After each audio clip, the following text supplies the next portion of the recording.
Excellences, Mesdames et Messieurs les gouverneurs de la Banque africaine de développement, Monsieur le Président de la Banque africaine de développement, Mesdames et Messieurs les administrateurs,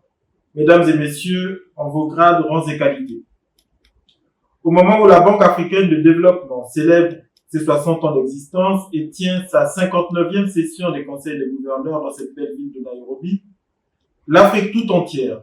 garde le regard tourné vers elle. Des regards remplis d'espoir et d'espérance vers un outil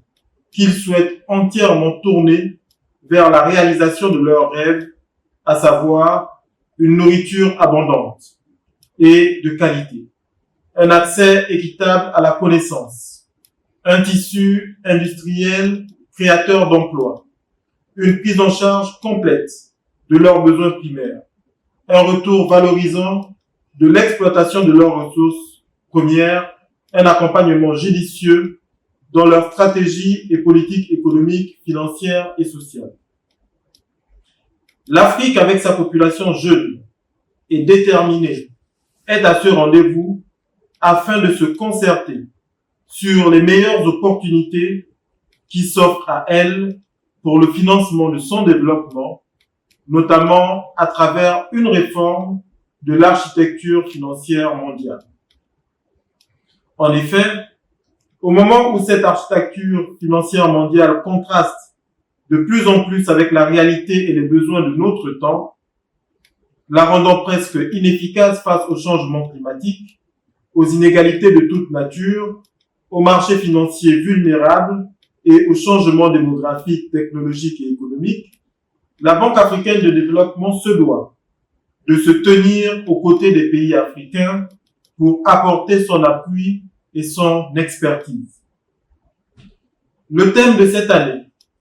au-delà d'être un sujet de l'heure, est une véritable ouverture vers un dialogue franc,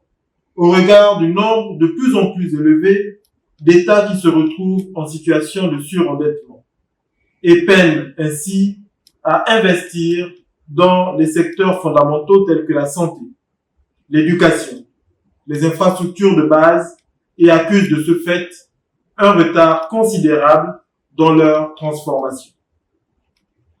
Tout en reconnaissant les immenses efforts fournis par notre banque ces dernières années dans la mise en place de stratégies et politiques aptes à améliorer les conditions de vie des populations du continent, nous restons convaincus qu'elle continuera ce travail en renforçant le filet de sécurité financier mondial à travers des politiques qui améliorent la qualité des offres sur les marchés financiers, si importants pour des résultats que nous voulons visibles. Ce renforcement implique, entre autres, une augmentation des financements dédiés au développement à travers des instruments d'atténuation des risques afin de booster le secteur privé. Un traitement mieux adapté du service de la dette. Une meilleure répartition de l'allocation des droits de tirage spéciaux.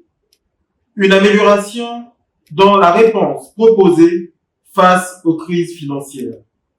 Mais aussi une amélioration de l'accès aux fonds climatiques. Je ne pourrais mentionner les fonds climatiques sans en référer à mon pays, le Gabon. En effet, ce pays d'Afrique centrale, grand en superficie, même si faible par sa démographie, autrefois connu simplement pour l'étendue de sa forêt,